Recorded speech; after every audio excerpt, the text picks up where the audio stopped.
খলিফা হারুনুর রশিদের শাসনকালে বাগদাদে আলী নামে এক বণিক বাস করত। সারা জীবন পরিশ্রম করে সে অনেক টাকা সঞ্চয় করেছিল। তার অনেক দিনের শখ পবিত্র হজ করার। একদিন কিছু প্রতিবেশী তার সাথে দেখা করতে আসে। আসসালামু আলাইকুম ভাই আলী। ওয়ালাইকুম আসসালাম। কি ব্যাপার ভাই, তোমরা সবাই একসাথে? আমরা শীঘ্রই মক্কা শরীফে পবিত্র হজ করতে যাচ্ছি। তুমি কি আমাদের সাথে যাবে ভাই? আমারও তো যাওয়ার খুবই ইচ্ছা ভাই, কিন্তু কিন্তু কি ভাই? আমার যে অর্থগুলো সেগুলো নিরাপদ আশ্রয়ে কোথায় যে রাখবো এটাই হলো সমস্যা।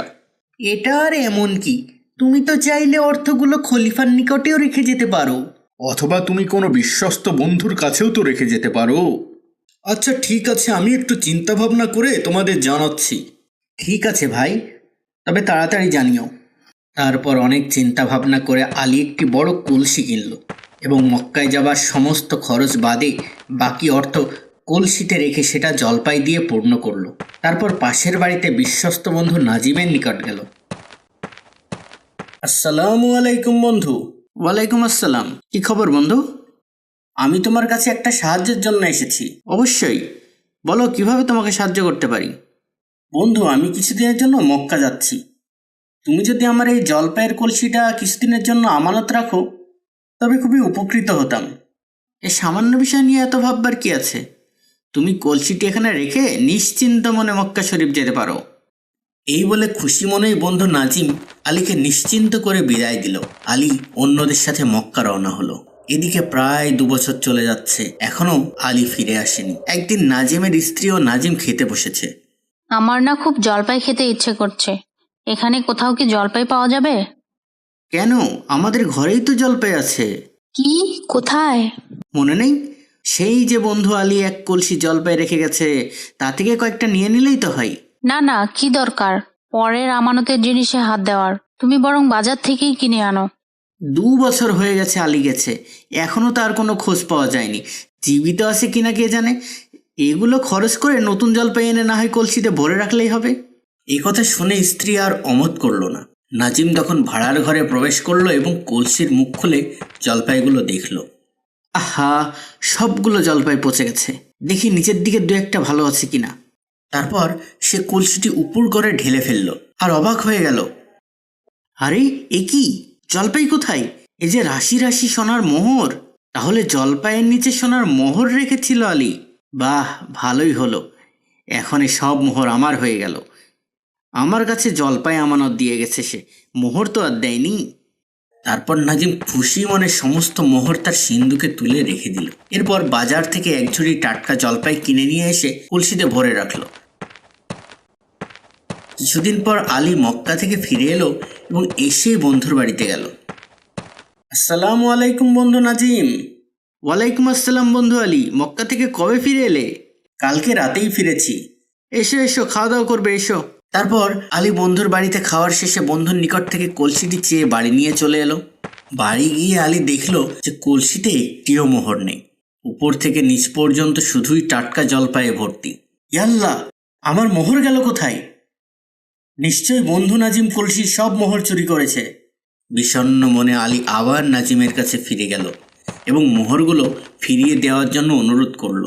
নাজিম বিস্ময়ের ভান করে বলল, সে কি, তুমি আমার কাছে জলপাই রেখে গেলে, এখন মোহর চাচ্ছ, বিষয় কি? আলী তখন বন্ধুর নিকট পুরো ঘটনা খুলে বলল এবং মোহরগুলো ফিরিয়ে দেওয়ার জন্য বারবার তাকে অনুরোধ করল। কিন্তু কিছুতেই কিছু হলো না। বহু অনুনয় বিনয় করা সত্ত্বেও মোহরগুলো ফিরিয়ে দিতে নাজিম রাজি হলো না। অগত্যা আলী কাজীর দরবারে গিয়ে নালিশ জানালো। কাজীর তলবে নাজিম বিচারালয়ে হাজির হলো। কাজী তাকে প্রশ্ন করলেন, তুমি আলীর গচ্ছিত কলসিটি ফিরিয়ে দিলে, ওর ভিতরের মোহরগুলো দিচ্ছ না কেন? হুজুর, ও আমার কাছে 1 কলসি জলপাই গচ্ছিত রেখেছিল, তা তো পেয়েছেই। আমি তো কলসির মুখ খুলিনি, কি করে জানবো ওতে কি ছিল?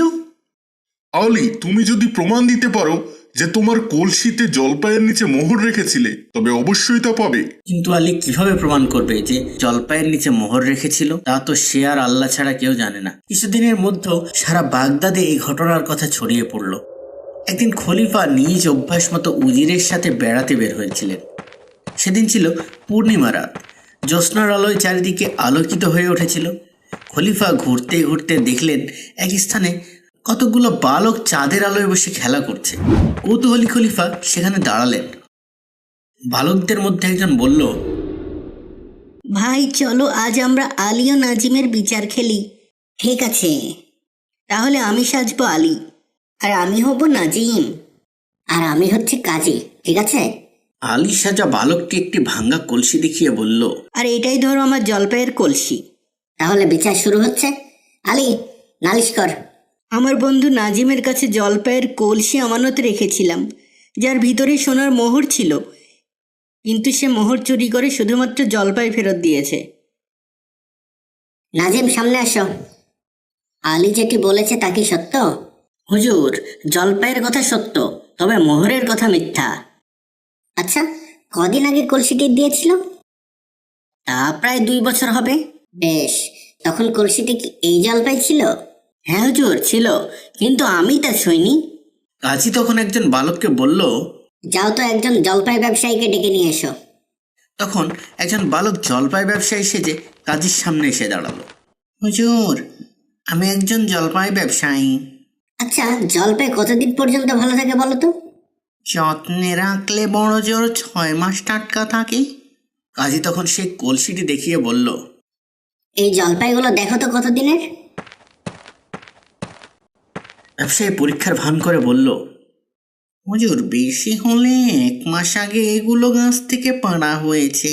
কাজী তখন নাজিমকে বলল, সবই তো শুনলে, তুমি ভীষণ মিথ্যাবাদী। নিশ্চয়ই তুমি কলসির ভিতরের মোহরগুলো নিয়ে নতুন জলপাই দিয়ে কলসিটি ভর্তি করে রেখেছিলে। অতএব এখনই আলীর মোহরগুলো ফিরিয়ে দাও, অন্যথায় তোমায় বন্দি করব। নাজিম তখন সব স্বীকার করে আলীর মোহরগুলো ফিরিয়ে দিল। বালকের বিচার ক্ষমতা দেখে খলিফা ও উজির বিস্মিত হলেন। খলিফা বালকদের বললেন, বালকেরা, তোমরা আগামী দিন আমার বিচারালয়ে গিয়ে আলী ও নাজিমের বিচারটি করবে, ঠিক আছে? বালকেরা আনন্দিত মনে রাজি হলো। পরদিন সকালে বালকদের বিচার দেখতে বিচারালয়ে অনেক মানুষের ভিড় হলো। খলিফা আলী ও নাজিমকে তার দরবারে ডাকলেন এবং সে বালকদেরও নিয়ে এলেন। যথা নিয়মে সে বালক কাজীর আসনে বসে বিচার করতে আরম্ভ করলো এবং গত রাতের মতোই সে সঠিকভাবে বিচার করে নাজিমকে দোষী সাব্যস্ত করলো। তখন নাজিম বাধ্য হয়ে তার সকল অপরাধ স্বীকার করলো। আমার ভুল হয়ে গেছে হুজুর, আমাকে ক্ষমা করে দিন, আমি এক্ষুনি আলীর মোহরগুলো ফিরিয়ে দিচ্ছি। দরবার শুদ্ধ সব মানুষ তখন সেই বালকের প্রশংসা করতে লাগলো। খলিফা তখন খুশি হয়ে সেই বালকের শিক্ষার দায়িত্ব নিলেন এবং বড় হলে তাকে কাজীর পদ প্রদান করে পুরস্কৃত করলেন। কেমন লাগলো আজকের গল্পটি কমেন্ট করে জানান।